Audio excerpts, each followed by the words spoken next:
Δηλαδή δεν έδωσε επιθετική άμυνα. Μπορούσε να εκτελέσει το πλάνο του Ομπράντοβιτς, αλλά από τη στιγμή που υπήρχε αληθινή πίεση και πήγε και η εξέδρα στην εξίσωση, πραγματικά δεν ακολούθησε κανένα σημείο τη λογική που έχει, αυτή την ορθή λογική που έχει ο Ομπράντοβιτς όταν κοουτσάρει τις ομάδες του. Χωρίς Γκάρ, πώς θα σπάσει την πίεση? Χωρίς γκάρ και χωρίς προσανατολισμό. Δηλαδή οι άνθρωποι έπαιζαν στην τύχη. Και από την ώρα που έπαιζαν στην τύχη, εδώ έχουμε ένα από τα τρίποντα του Μπράμος. Προσέξτε πόσο σωστά διαβάζει τη φάση. Γίνονται δύο σκριν μακριά από την μπάλα. Ο Μπράμος εδώ θα πρέπει να πάει στη γωνία που κάθεται ο Αλβέρτης για να στάρει την μπάλα. Αλλά επειδή βλέπει ότι ο Μπογκντάνοβιτς κλέβει, γυρνάει πίσω στην αρχική του διάταξη, στην αρχική του θέση, για να πάρει αυτό το σουτ 3 πόντων. Γενικά ο Μπράμος ήταν σε εξαιρετική βραδιά, αλλά ήταν σημαντικό το ότι διάβαζε και έπαιζε. Δεν ήταν απλά ότι σούτρινε. Εδώ η άμυνα πήγε από κάτω, πάλι τιμωρεί την άμυνα, πάλι διαβάζει το μαρκάρει ο Γιώριτς και θα υπάρχει υπομονή για τον Παναθηναϊκό. Θα δώσει μια πάσα για να φύγει λίγο η άμυνα από πάνω του, η μπάλα επιστρέφει σε αυτόν. Υπάρχει και άλλη μια εκπληκτική φάση παρόμοια που του δίνει την μπάλα πίσω ο Διαμαντίδης και εκτελεί. Εδώ τον βρίσκει ο Ράιτ στο ανοιχτό γήπεδο και πάει τη διαφορά στους 15. Και εδώ είναι το τρίποντο για το οποίο μίλησε ο Νίκος πριν. Εδώ είναι το σκόρ 6 πόντι και μπαίνει αυτό το σουτ πάνω στα υψωμένα χέρια του αντιπάλου του και κάνει τη διαφορά και πάλι 9 πόντους. Εδώ γίνεται η κομπίνα, στην ουσία είναι για το Λάσμε. Η ζώνη ξεχαρβαλώνεται, αν μου επιτρέπετε η έκφραση. Και προσέξτε 3 πάσες τώρα μέσα σε 3 δευτερόλεπτα. Πάσα και πίσω ξανά στον Μπράμο στην μπάλα. Έχουν βάλει στη μέση τον καημένο του Μπογκντάνοβιτς. Οι υπόλοιποι κοιμούνται τον ύμνο του δικαίου. Και ο Μπράντοβιτς. Καλά ξυπνητούρια. Είχαμε και φάσεις που δεν βλέπουμε συνήθως στον Παναθηναϊκό με τον Διαμαντίδη να παίζει ένας εναντίον ενός, όχι για να πασάρει, αλλά για να σκοράρει. Που είναι ενδεικτικό του πόσο αποφασισμένος είναι να πάρει φάσεις. Εδώ το ίδιο πράγμα πάλι με τον Μπιέλιτσα. Στο 61-51. Δυνατά και από δεξιά όπως και στην προηγούμενη φάση. Δηλαδή δεν τον αφήνει να πάρει στο καλό του χέρι. Αλλά ο Διαμαντίδης κάνει πιο δυνατά δίζηση από δεξιά όταν πηγαίνει δεξιά παρά αριστερά. Και εδώ η ίδια φάση με τον Νούκιτς. 3 ίδιες φάσεις σημαίνει ότι δεν είναι τυχές. Ότι έχει γίνει κάποια προεργασία και το εκμεταλλεύονται σωστά οι παίκτες του Παναθηναϊκού. Η αναθεώρηση λοιπόν. Για πάμε να δούμε. Η αναθεώρηση έχει να κάνει όσον αφορά το Διαμαντίδη που είπαμε ότι έκανε μικρά αλλά ουσιαστικά πράγματα. Δεν ήταν καθόλου μικρά γιατί από την ανάλυση της άμυνας που έδειξες, Διαμαντίδης κάποια στιγμή σε 2 φάσεις έχει παίξει άμυνα 4 παίκτες. Άρα δεν είναι καθόλου μικρά. Ήταν αλλά όλη δεν είναι και καινούργια, η άμυνα μόνος του. Μπορεί να το κάνει. Μπορεί να το κάνει. Σαφέστατα. Αλλά ξαναλέω, ήταν όλη η άμυνα μόνος του. Είδες, Γιώργο μου, θα ήταν άλλο Διαμαντίδης, δεν το έκανε αυτό στην άμυνα. Πώς το λέγανε τότε στα πρώτα μαθήματα δημοσιογραφίας, λέει άμα κάποιος σκύλος δαγκώσει το αφεντικό του, δεν είναι είδηση. Αν γυρίσει το αφεντικό και δαγκώσει το σκύλο, τότε έχουμε είδηση. Τώρα, αν ο Διαμαντίδης δεν έπαιζε άμυνα. Σου έχω κι άλλη είδηση. Σας έχω κι άλλη είδηση. Ποιος έλειπε απόψε από το ΆΚΑ? Ένας άνθρωπος ήταν μαζί με τον Ζέλιμιρ Ομπράντοβιτς στο πλευρό του, το δεξί του χέρι, ο άνθρωπος τον οποίο πιστεύονταν. Δημήτρης Ιτούδης. Τον έχουμε μαζί μας στην παρέα, έστω και τηλεφωνικά. Δημήτρη, καλησπέρα. Καλησπέρα. Καλησπέρα σε όλους στο στούντιο, σε εσένα Γιώργο και σε όλους στο στούντιο μαζί. Το είδες το παιχνίδι? Θα ήθελες, ναι. Προφανώς θα ήθελες να ήσουν κι εσύ. Από μια πλευρά να ζεις όλα αυτά τα οποία έγινε απόψε, έτσι δεν είναι? Καταρχήν αυτή η βραδιά άνοιξε στον Παναθηναϊκό που πραγματικά ήταν πολύ καλύτερο στο παρκέ και κέρδισε, αλλά και γενικότερα για την βραδιά που έφτιαξε και αναγνωρίζοντας την προσφορά ενός μεγάλου ανθρώπου αλλά και προπονητή του Ζέλικο. Οπότε κατά δεύτερο λόγο άνοιγε στον Ζέλικο επίσης η βραδιά και ήταν μια πολύ όμορφη βραδιά γενικότερα. Έτσι όπως την περιγράψατε άλλωστε και εσείς.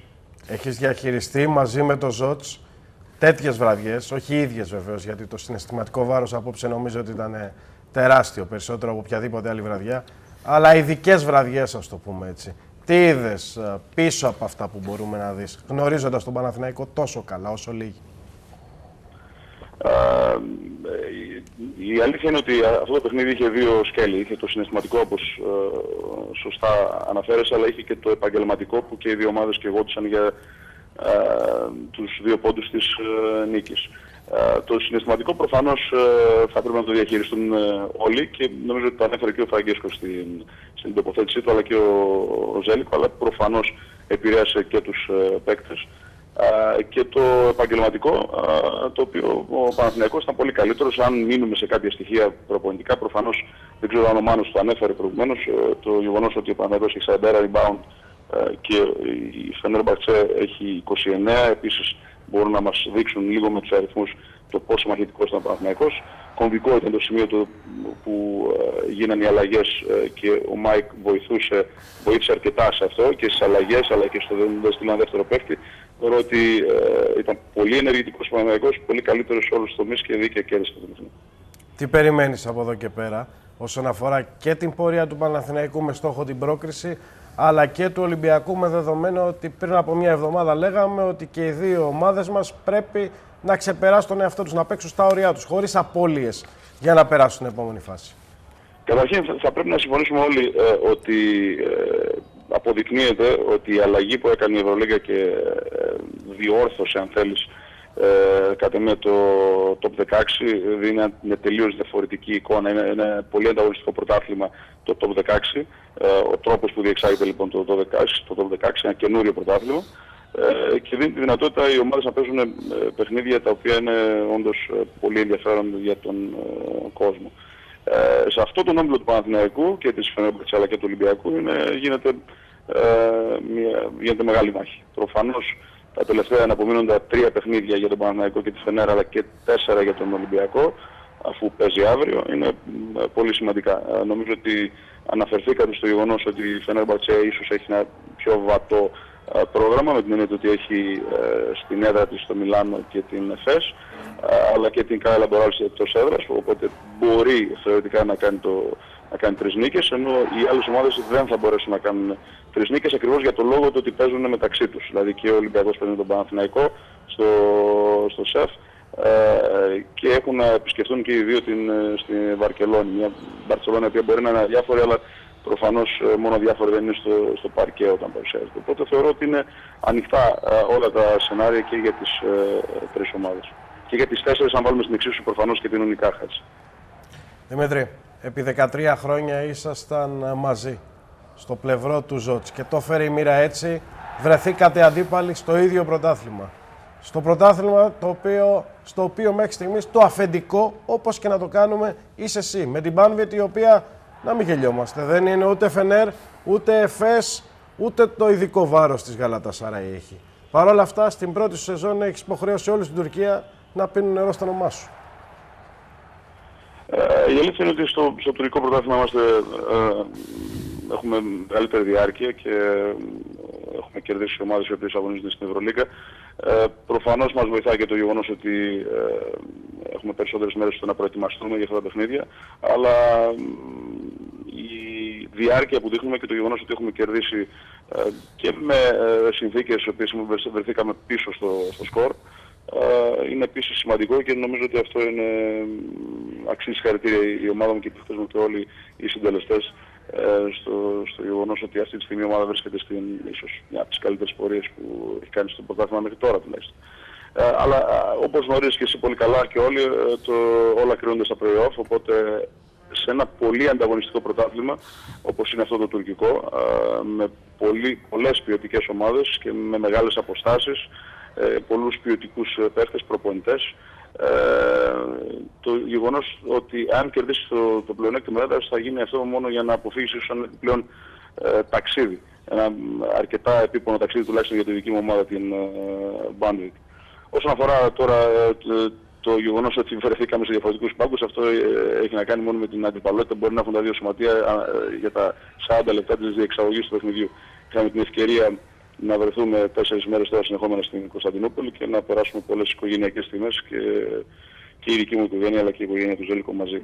Οπότε, ναι, μεν επαγγελματικά μπορεί να είχαμε διαφορετικούς στόχους εκείνη τη στιγμή, αλλά η ουσία του θέματος παραμένουν οι προσωπικές σχέσεις και αυτές είναι εκεί που ήταν όλα αυτά τα χρόνια, γιατί αυτή είναι και η ουσία του όλου θέματος. Θεωρώ ότι σε ξέρω αρκετά καλά, Δημήτρη, όλα αυτά τα χρόνια για να είμαι βέβαιος ότι ό,τι και να κάνω, κουβέντα για τον εαυτό σου δεν πρόκειται να μπεις. Ήδη το απέφυγες βάζοντας μπροστά την ομάδα κατά την προσφυλή σου τακτική. Όμως θα το πω εγώ λοιπόν, αν μου επιτρέπετε και εσείς κύριοι που είμαστε όλοι εδώ μαζί. Το γεγονός ότι αυτή τη στιγμή έχουμε 2 Έλληνες προπονητές στην Τουρκία σε ένα πρωτάθλημα το οποίο είναι πρώτης ταχύτητας. Για όσους δεν γνωρίζουν και δεν παρακολουθούν τα πράγματα ενδελεχώς, τον Δημήτρη Ιτούδη και τον Βαγγέλη Αγγέλου στην πρώτη γραμμή, με τα επιτεύγματα, με τα αποτελέσματα τα οποία έχουν μέχρι τώρα, μόνο καλό κάνει βεβαίως στο ελληνικό μπάσκετ, το διαφημίζει σε όλα τα επίπεδα. Κλείνω την παρένθεση, Δημήτρη, και πιάνομαι από την τελευταία σου κουβέντα. Αντίπαλοι μόνο στο γήπεδο δεν θα μπορούσε να γίνει βεβαίως αλλιώς. Είσαστε κουμπάροι, είσαστε καρδιακοί φίλοι και βεβαίως σας ενώνει και κάτι άλλο. Η αγάπη για τα παιδιά, η αγάπη για τον μπάσκετ, για την επόμενη μέρα του μπάσκετ, όχι το ανταγωνιστικό, το επαγγελματικό μπάσκετ, η ακαδημία, η παρακαταθήκη που έχετε αφήσει εδώ στην Αθήνα, οι δυο σας, μαζί με τον Γιώργο Δωρεγκίνα, τον κύριο Παπαδόπουλο, τον Κώστα τον Παταβούκα, η Ακαδημία Μπάσκετ που φτιάξατε πριν από μερικά χρόνια, Τελεγιούνικομ λέγεται η Ακαδημία, να το λέμε, και η οποία κάνει άλματα προόδου μέρα με την ημέρα. Πανηγύρισε ένα πρωτάθλημα πριν από λίγες μέρες. Νομίζω ότι είναι κάτι το οποίο και εσένα αλλά και το ΖΟΤΣ σας κάνει περήφανος. Καταρχήν να σας ευχαριστήσω για τα καλά σου λόγια, και για μένα αλλά και γενικότερα για το ελληνικό μπάσκετ, για όλα αυτά που είπες όσον αφορά τους πρεσβευτές. Επίσης να σας ευχαριστήσω και εσένα αλλά και το κανάλι σου που πραγματικά είναι αρρωγός και μπορώ να το πω με σιγουριά από την πρώτη στιγμή όταν ιδρύθηκε η Ακαδημία, η BAC Τελεγιούνικομ, ήσασταν κοντά και παρακολουθήσατε όλη αυτή την εξέλιξη της πορείας της Ακαδημίας. Μας κάνουν περήφανους, αξίζουν συγχαρητήρια σε όλους τους συντελεστές και στον Κώστα τον Παταβούκα που ηγήθηκε τις προσπάθειες αυτής, το να προπονεί την ομάδα, η οποία πρέπει να το σημειώσουμε ότι τερμάτισε αίτητη και ανέβηκε στην πρώτη κατηγορία χωρίς καμία ήττα, λοιπόν, και με αρκετά μεγάλες διαφορές στα παιχνίδια τα οποία έδωσε. Επίσης στο Μίνι είμαστε δεύτεροι στην Αθήνα. Αυτό δείχνει ότι σε ένα σύντομο χρονικό διάστημα μέσα σε αυτή την Ακαδημία που έχει ικανούς προπονητές, ικανούς συντελεστές, γίνεται δουλειά και όπως είπες, αν μπορούμε και εμείς κάτι να προσφέρουμε ακόμη περισσότερο στα παιδιά, αυτό προσφέρεται σε αυτή την Ακαδημία, στην BAC Τελεγιούνικομ. Δημήτρη, πριν σε αποχαιρετήσουμε και σε ευχαριστήσουμε θερμά, θέλει κάτι να σου πει ο Γιάννης Καγκαλούδης. Γιάννη. Καλησπέρα. Εγώ το μόνο που θέλω να πω είναι ότι για τον Δημήτρη ότι είχα την τύχη να είμαι ένα χρόνο μαζί του. Και όντως αυτό που λες για τον Δημήτρη είναι η μεγάλη αλήθεια, ότι δεν θα τον ακούσει ποτέ να μιλάει ούτε για τον εαυτό του, ούτε για. Αλλά πραγματικά η δουλειά που κάνει στο μπάσκετ, και εγώ τον έζησα σαν βοηθό του κ. Μπράντοβιτς, δεν μπορείτε να φαντάσετε ποια είναι. Και νομίζω ότι στη ζωή δεν είναι τίποτα τυχαίο. Όποιος δουλεύει, προοδεύει. Και η δουλειά που κάνει αυτή τη στιγμή στην Banvit, δέχομαι τη δικαιολογία που λέει ο Δημήτρης, γιατί δεν θέλει να πει ότι είναι η καλύτερη ομάδα αυτή τη στιγμή και βάζει, ξέρεις, την Ευρωλίγκα σαν των άλλων ομάδων. Αλλά εγώ θέλω να του δώσω ένα πολύ μεγάλο μπράβο. Πολλά συγχαρητήρια, γιατί είναι άξιος πρεσβευτής και του εύχομαι τα καλύτερα. Τώρα μήπως σε στριμώξαμε. Σε ευχαριστώ πολύ, Γιάννη. Είχα την τύχη να συνεργαστώ και εγώ με τον Γιάννη στον Παναθηναϊκό. Επίσης, να αναφέρω κάτι το οποίο είναι σημαντικό. Είπες προηγουμένως, Γιώργο, ότι υπάρχουν 2 Έλληνες προπονητές, είναι και 3, γιατί είμαι τυχερός που έχω μαζί με τον Ανδρέα τον Πιστιόλη στον προπονητικό. Βεβαίως, έχεις δίκιο. Οπότε, ουσιαστικά με αφορμή αυτό που είπε ο Γιάννης, ότι το μπάσκετ είναι ένα άθλημα ομαδικό και ο καθένας πρέπει να αποδέχεται ρόλους. Είτε είναι παίκτες, είτε είναι συνεργάτες, είτε είναι προπονητές. Όταν λοιπόν όλο αυτό λειτουργεί αρμονικά, τότε προφανώς μπορούμε μόνο να πορευτούμε μπροστά. Δημήτρη Τούδη, σε ευχαριστούμε πάρα πολύ. Σου ευχόμαστε τα καλύτερα με την Banvit και όχι μόνο, προσωπικά. Κυρίως υγεία πάνω απ' όλα, και εύχομαι να είναι έτσι οι συγκυρίες, να μπορέσουμε είτε τηλεφωνικά είτε μέσω Skype να τα ξαναπούμε μέχρι το τέλος της σεζόν. Πολύ ευχαριστώ, Γιώργο. Το ξέρεις ότι είμαι στη διάθεση σου. Όταν είναι για μπάσκετ μπορούμε να μιλάμε όλα στα τέλη της. Ευχαριστούμε πολύ. Καλό βράδυ. Καλό βράδυ. Καλή συνέχεια σε όλους. Γεια χαρά. Κλείνοντας λοιπόν το κεφάλαιο Μπράντοβιτς, κλείνοντας το κεφάλαιο Ιτούδης, κλείνοντας το κεφάλαιο Παναθηναϊκός ο Μπράντοβιτς, να ολοκληρώσουμε με αυτό το οποίο είπαμε τώρα. Για την Ακαδημία, για την επόμενη μέρα, για τη δουλειά που γίνεται για το αύριο του μπάσκετ. Σε βλέπω έτοιμο να πεις κάτι. Τίποτα. Ήθελα απλά να επισημάνω, επειδή τείνουμε να το ξεχνάμε, επειδή ζούμε τον Δημήτρη Ιτούδη τόσα χρόνια. Είναι η πρώτη του χρονιά ως πρώτος προπονητής, ως head coach. Αυτά που καταφέρνει νομίζω ότι είναι από τα σύνορα της φαντασίας. Και στην Κροατία. Στην Κροατία μια χρονιά έχεις δίκιο. Όταν σπούδαζε, αλλά νομίζω. ήταν, ξέρεις, πάρα πολύ Φίλιππο, παλιά. φοιτητής. Ναι, στον στον Φίλιππο Φίλιππο το παίξαμε αντίπαλο, αν θυμάσαι. Ναι, ενώ είναι ξεκάθαρο ότι μιλάμε για το πρώτο επίπεδο, για τα σαλόνια, για τη βιτρίνα εκεί που φαίνεται το πράγμα. 4 βαθμούς μπροστά από τον δεύτερο στην Τουρκία. Μία ήττα. Με μία ομάδα η οποία είναι ομάδα μέχρι να την πάρει ο Ιτούδης στα χέρια του δεύτερης ταχύτητας στην Τουρκία, απέναντι σε μεγαθύρια, στο πιο ανταγωνιστικό πρωτάθλημα στην Τουρκία, ίσως όλων των εποχών, σίγουρα των τελευταίων 10 ετών, διότι όλες οι μεγάλες είναι στην πρώτη γραμμή, και η Γαλατά και η Εφές και η Φενέρ και όλες οι υπόλοιπες δημοκρατικές δυνάμεις, και πετυχαίνει αυτά που πετυχαίνει. Ξαναπάμε όμως στο θέμα της Ακαδημίας, γιατί από εκεί αρχίσαμε και σε αυτό θα τελειώσουμε. Τελεγιούνικομ, το δημιούργημα του Ζέλικο Ομπράντοβιτς και του Δημήτρη Ιτούδη. Πάμε να δούμε τι έχει συμβεί. Yeah, I'm very proud how our academy goes. To be honest, I don't have so much information like before, and I don't talk so much like in time that I was over here. But I have information, and I know that they continue to work very hard, and because of this, I believe that everybody who knows how academy work, they are satisfied with us. So my wish is to continue like this. If you remember in the beginning, I said always I want to see the kids happy, and this is the more important thing. You know, enjoying to playing basketball. Also, their parents to understand that the kids are in good hands, and this is it. You know, more important thing than this, I don't think so that exists. Η βάση λοιπόν της φιλοσοφίας, την οποία ορίσαμε για την λειτουργία της Ακαδημίας, αλλά κυρίως για την αλληλεπίδραση που έχουμε με τα παιδιά, είναι ακριβώς αυτή. Θέλουμε παιδιά χαρούμενα και ευτυχισμένα που παίζουν μπάσκετ, να αγαπήσουν τον μπάσκετ, να μάθουν τον μπάσκετ. Από εκεί και πέρα κανείς δεν εξασφαλίζει ότι αυτοί όλοι θα γίνουν πρωταθλητές, όμως σίγουρα θα γίνουν καλοί φίλαθλοι 100%, άνθρωποι που αγαπάνε τον μπάσκετ και το κουβαλάνε μέσα.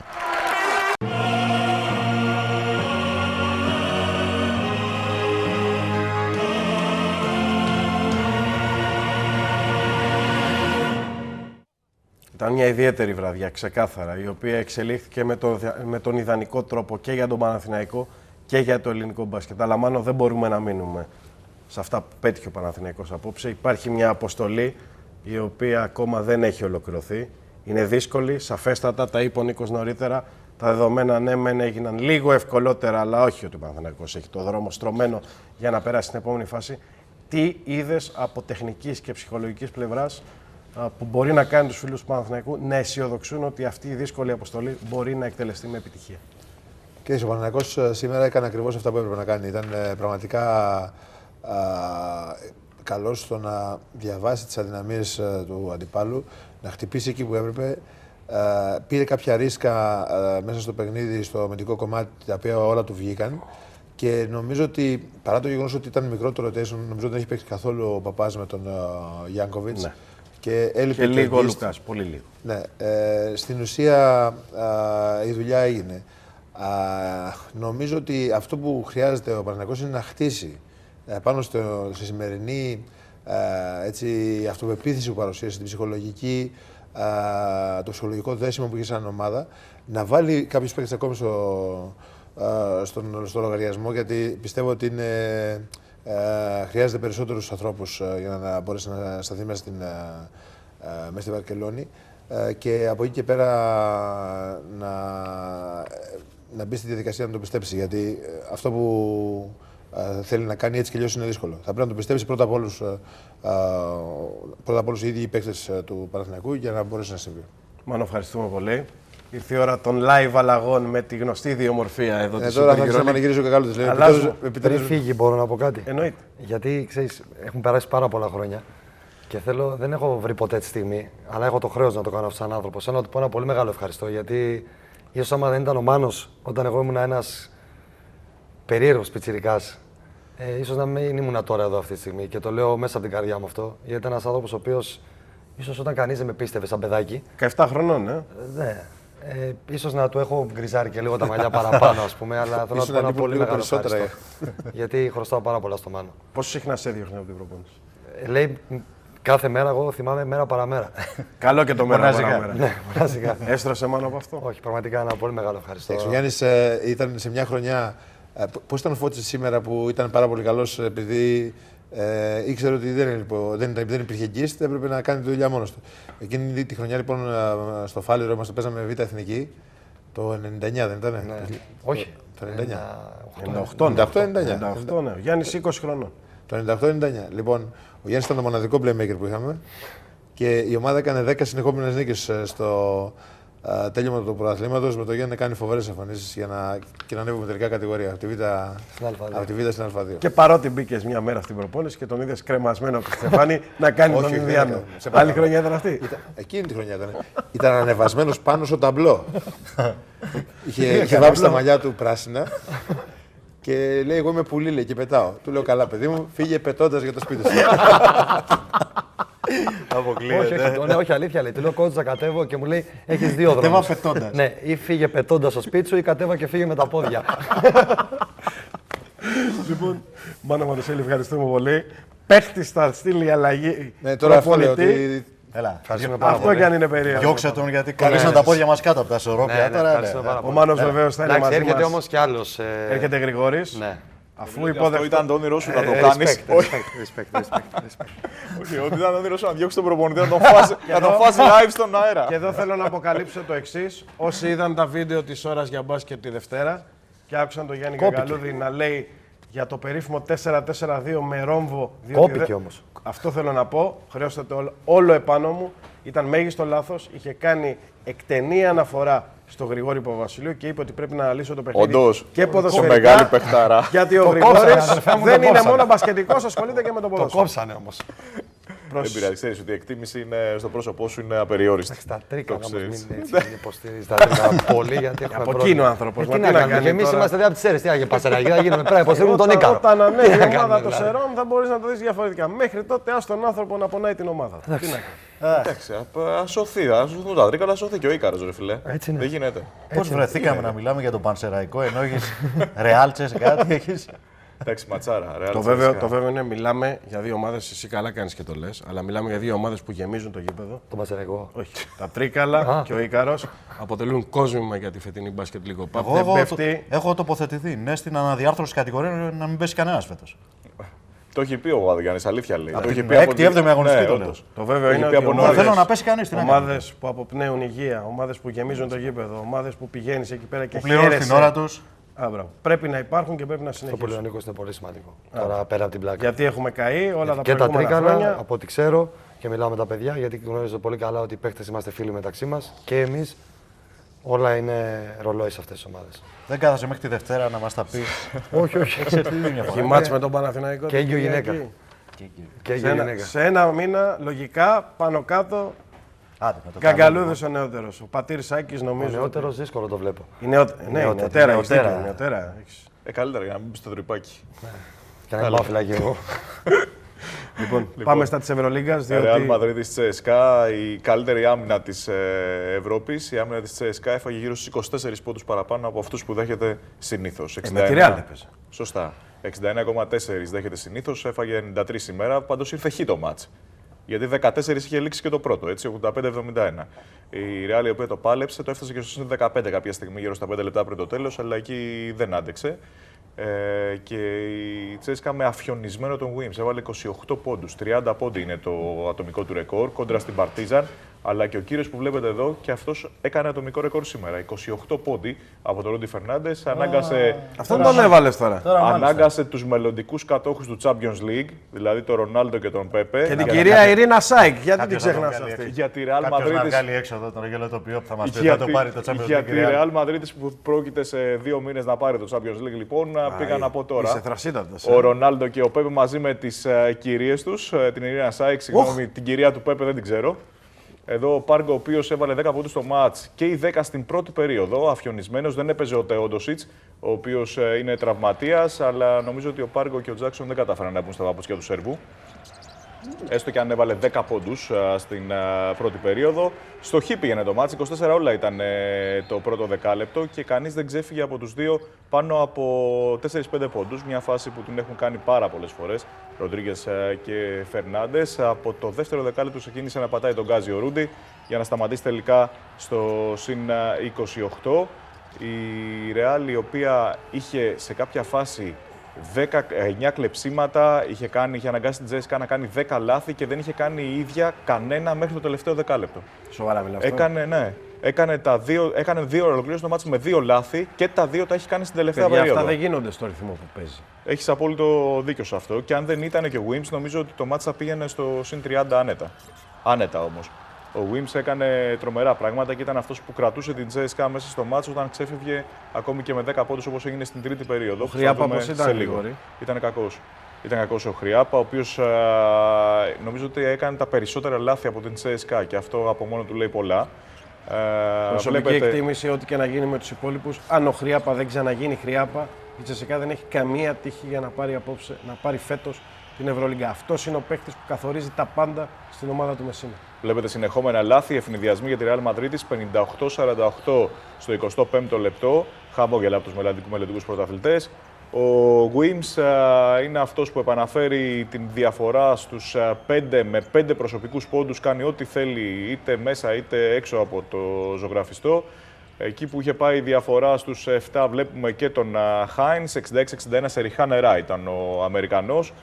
Πάλι τα ίδια από Ρούντι Φερνάντες, 78-68. Βλέπουν σιγά σιγά οι φίλοι της Ρεάλ ότι το όνειρο, γιατί για όνειρο φαινόταν στο πρώτο ημίχρονο, το συν 15, πλησιάζει και γίνεται πραγματικότητα με το καλάθι του Ροντρίγκες, ο οποίος και αυτός δεν ήταν πολύ καλός σήμερα, 4 λεπτά πριν το τέλος. Αλλά ο Wims ήταν απίστευτος, είχε χάσει μόλις ένα δίποντο μέχρι να χάσει το τελευταίο που θα έδινε τη διαφορά στην CSKA και θα το δούμε σε λίγο. Εδώ κοιτάξτε, αυτό είναι το τελευταίο εντός παιδιάς καλάθι της Ρεάλ στα τελευταία 2.40 με τον Γιούλ να κάνει μαγικό.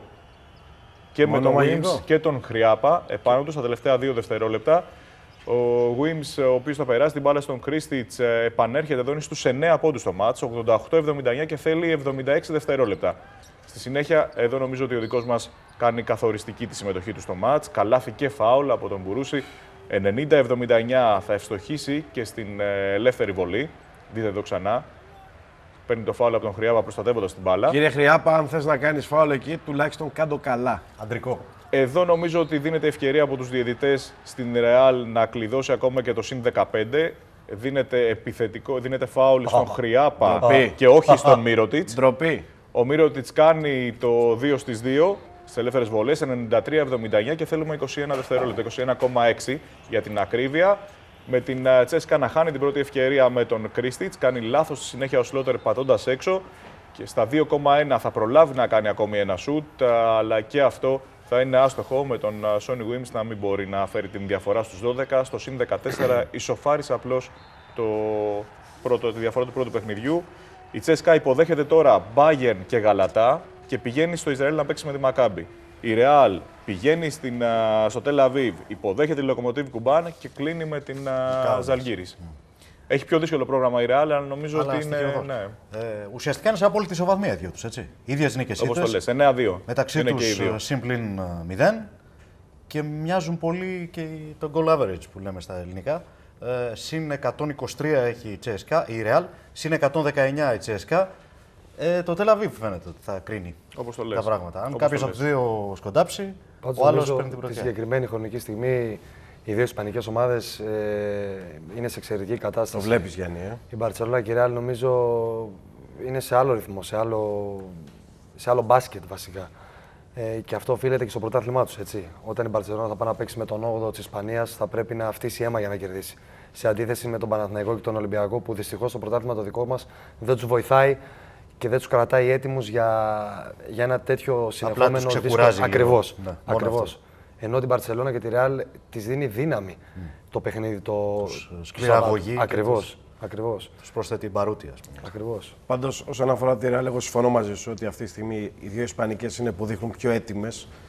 Οι ομάδες με τις περισσότερες λύσεις και την καλύτερη ψυχολογία. Επιβεβαίωσε το μου, γιατί το έβλεπα αμυδρά το παιχνίδι. Για ένα ακόμα σκληρό και απαιτητικό παιχνίδι, η Real αποδείχθηκε καλύτερη σε σχέση με τα δύο προηγούμενα χρόνια σε σετ. παιχνίδι. Σε Όντως. παιχνίδι 24 δευτερολέπτων με πολλές σωματικές Και επαφές. χρησιμοποίησε αρκετές φορές ο Λάσο στην άμυνα ζώνη.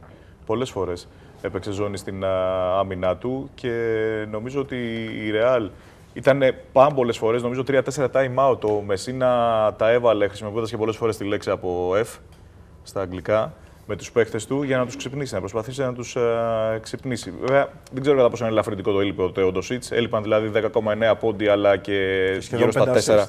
Και γύρω στα 4 λάθη όμως, μαζί με τις 5 assist που είπες. Το σίγουρο είναι ότι οι δύο Αμερικανοί δεν βοήθησαν, ο Τζάκσον και ο Πάργο στην οργάνωση. Αλλά ήταν ο Wims ο οποίος κράτησε όσο μπορεί να κρατήσει όταν χάνεις με 14 την ομάδα του στο παιχνίδι. Τη Real ένας δεν μπορεί να την κερδίσει, αυτό είναι φανερό και γι' αυτό έγινε και το συν 14. Γρηγόρη Παπαβασίλειο, σε ευχαριστώ. Να είστε καλά, καλή συνέχεια. Η αλλαγή θα γίνει ξανά στον αέρα. Πότε, με τον... ποια Δευτέρα θα έρθεις? Τώρα δεν μπορώ να φάω δημοσιογράφο, δεν πάω να φάω. Γιατί δεν μπορείς. Είναι δύσπεπτοι. Δεν τρώγονται με τίποτα. Γεια σας, ευχαριστούμε. Γι' αυτό τον αποχαιρετάς με μια χειραψία. Τάσος Μπαρακτάρης. Καλησπέρα, Τάσο μου. Κάνετε. Ένα παιχνίδι στη μέκα του ευρωπαϊκού μπάσκετ, στο Βελιγράδι. Και νομίζω ότι είναι έκπληξη της βραδιάς που νομίζω βάζει σε πολύ μεγάλες περιπέτειες στη Μακάμπι και γιατί έχει να υποδεχθεί CSKA Μόσχας και Real, δύο πολύ δύσκολα παιχνίδια, έστω και αν είναι στην έδρα της, κανείς δεν εγγυάται ότι θα τα πάρει. Μπορεί να μην κάνει νίκη. Και πάει να παίξει στη Γερμανία με την Bayern, την οποία μέσα είχε νικήσει πάρα πολύ δύσκολα με 66-64. Άρα λοιπόν μπαίνει σε πολύ μεγάλο πρόβλημα. Ούτε καν η πρόκρισή της δεν είναι απόλυτα βέβαιη. Νομίζω θα περάσει, αλλά πλέον το 3 και το 4. Εξαρτάται τι θα κάνει μετά η Κούμπαν, αν θα μπορέσει να την απειλήσει για να την βγάλει έξω. Λοιπόν, έχουμε ένα καταπληκτικό τέταρτο δεκάλεπτο. Από εδώ ξεκινάμε.